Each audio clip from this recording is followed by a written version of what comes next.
Hey guys, it's Carrie. Thanks for joining me. If you're new here, please make sure to hit the subscribe button. Tonight I'm going to do a weekly wrap up, which is just where I talk about the books that I read this week. I'm going to start with a young adult historical fiction for all my history nerds out there. This one is called Code Name Verity, and it's by Elizabeth Wein, and it follows two best friends. One is a British air transport auxiliary pilot, and the other is a spy for the special operations executive. And these two women, they're in their early 20s. They find themselves shot down over Nazi-occupied France, and one is captured by the Gestapo. And honestly, in the first couple hundred pages, I wasn't really sure which one had been captured because, you know, they're carrying false identities, and it's really unclear which one is Verity. Really, what you're reading for the first half of this book is the prisoner's confession. She's being interrogated, she's being tortured, and so you're reading her confession, and throughout you will see what at first I thought was random underlinings. And I will tell you, without spoiling the book, that at the end you find out these are not random underlinings. So there is a reason behind that. But it's unclear whether she's telling the truth to her interrogators or what. The last 100 pages or so, this book really picked up for me, and it does change point of views, and I don't want to give the ending away, so I'm going to stop right there. The last little bit of the book, I guess it would be the afterword. The author calls it the debriefing. But in the debriefing, the author goes into a little bit of the historical research that she did in preparation for this book. And obviously it's fiction, so, take that with a grain of salt. But she did base the scenario that led to the character's capture on a real life event. So there was a real SOE agent who was captured because he looked the wrong way when crossing the street. Because in Britain, people drive on the left-hand side of the road.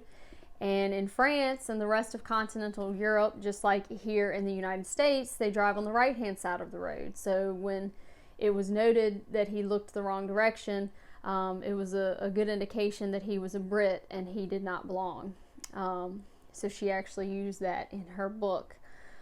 She also included several references to pens, and apparently the Royal Air Force invented the ballpoint pen, which was an interesting little tidbit.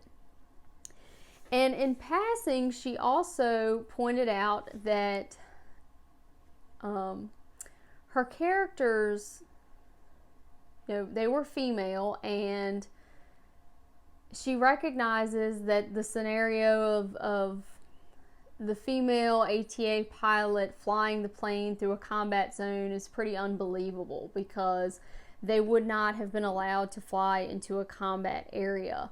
And she recognized that because the ATA female pilots were very similar to the WASP pilots here in the United States, the Women's Air Force Service pilots, which were extremely crucial to the war effort because they did, ferry aircraft and help test aircraft, and so they did free up a lot of combat pilots for service. So they were very crucial to the war effort, but they did not fly into combat zones.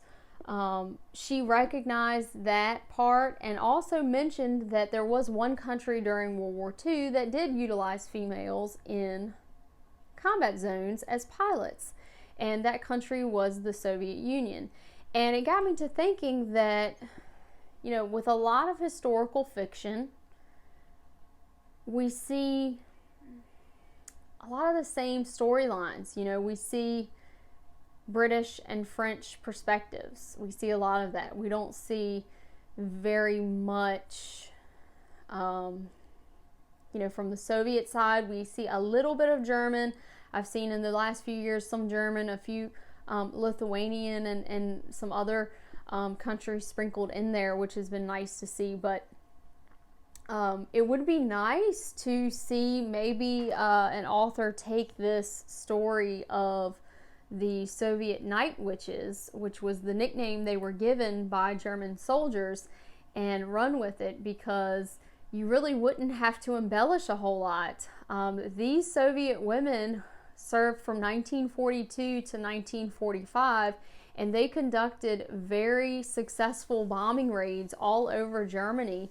And they were so successful that when a German soldier captured one of these night witches, he was immediately given an Iron Cross, because they were just astonished that one had been captured. But this was the 588th Night Bomber Regiment, and unfortunately, because they were an all-female regiment, they were given substandard equipment, and they were made to fly very antiquated planes. They were flying the very old, from 2 decades before, biplanes,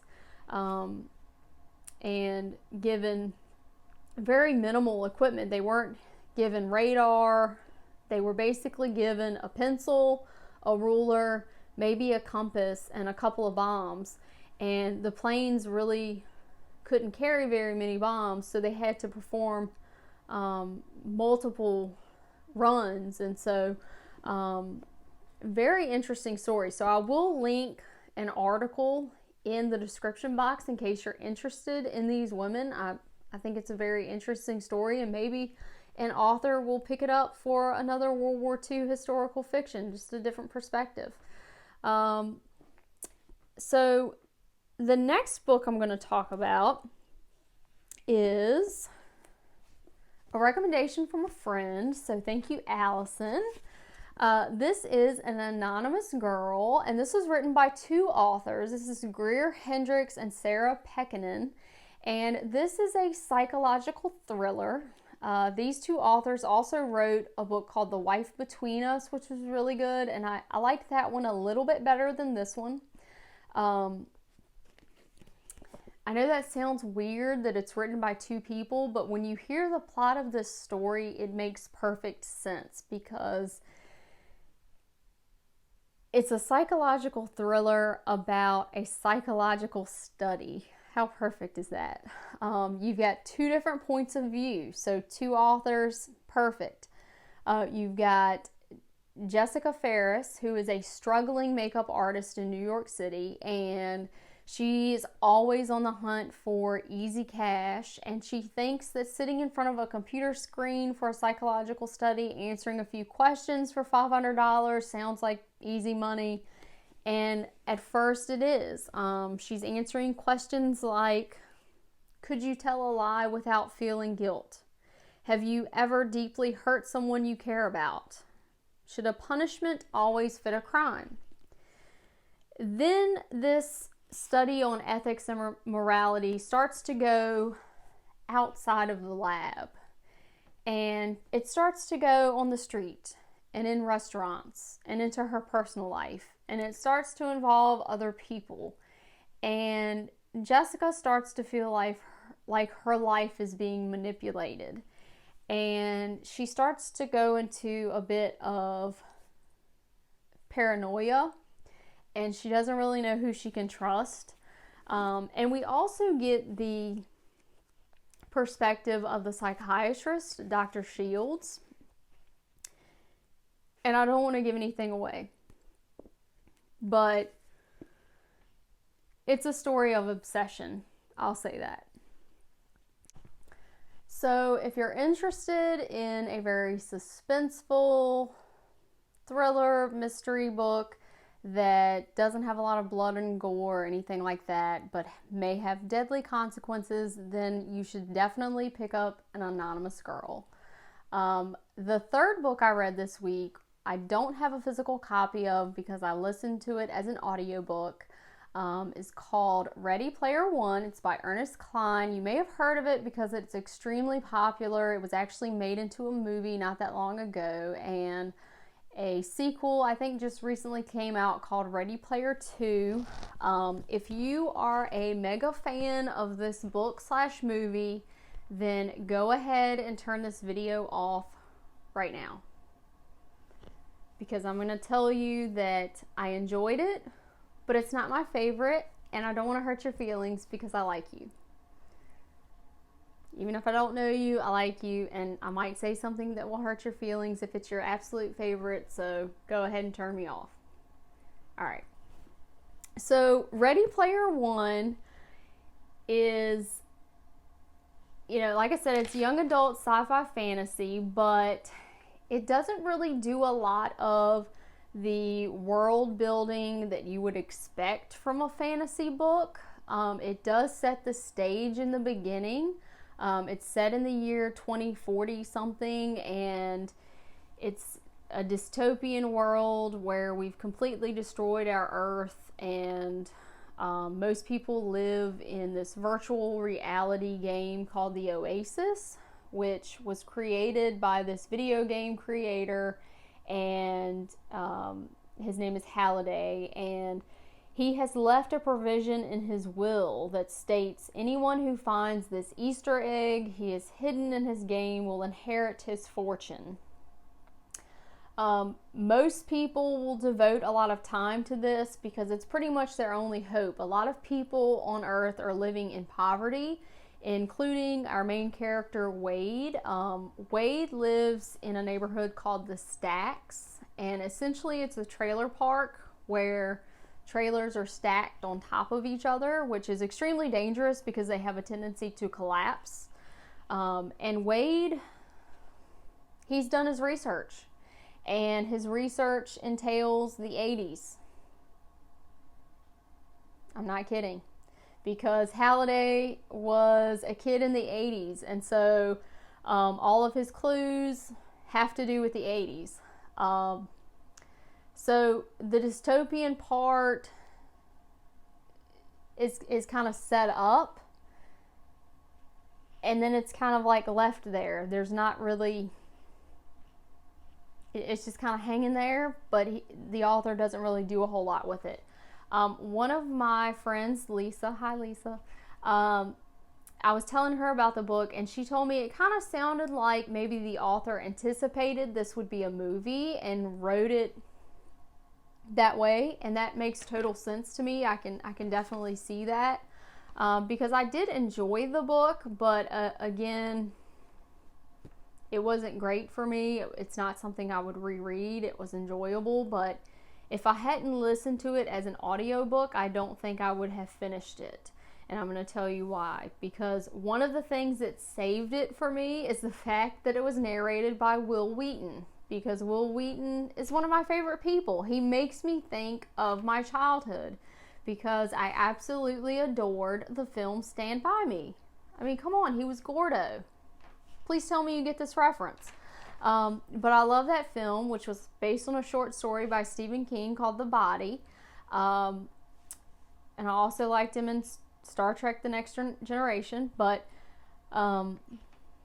he narrated it, and it had a ton of 80s references, which led to some nostalgia. And I didn't get all of the 80s references, but I'm going to link in the description box a list of all of the 80s references, and you're not going to believe how many are in there. And I think that was intentional because, you guys know, when you come across in a book or a movie a reference to something you like or enjoy, there's a bit of a bit of excitement there. It's like anytime there's a JFK reference, it's like, oh yay. So yeah, I feel like he was kind of playing on that nostalgia and seizing on that, which is fine, but that's what it was.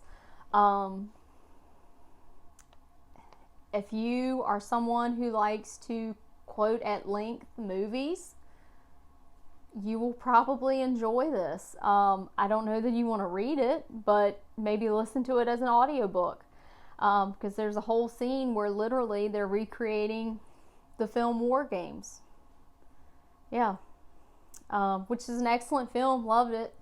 But, yeah, I mean, think of any celebrity, video game, film, TV show, band from the 80s. I mean, even D&D is mentioned. It's in there. So if you're looking for a trip down memory lane, this book might be for you. But if you're looking for like your next major fantasy book that you're gonna love, I don't think this is it. But I'm going to leave on that note. I will show you the next book I'm going to start to read, and I know a few people who will be excited by this book. It's called The Day After Roswell. I'm planning to do a review on this book soon. A former Pentagon official reveals the U.S. government's shocking UFO cover-up. So I thought this would be interesting read, especially considering some of the news headlines as of late. So I hope you guys have a great weekend. Thanks for tuning in, and I will see you next time. If you have any book recommendations, please make sure to comment below.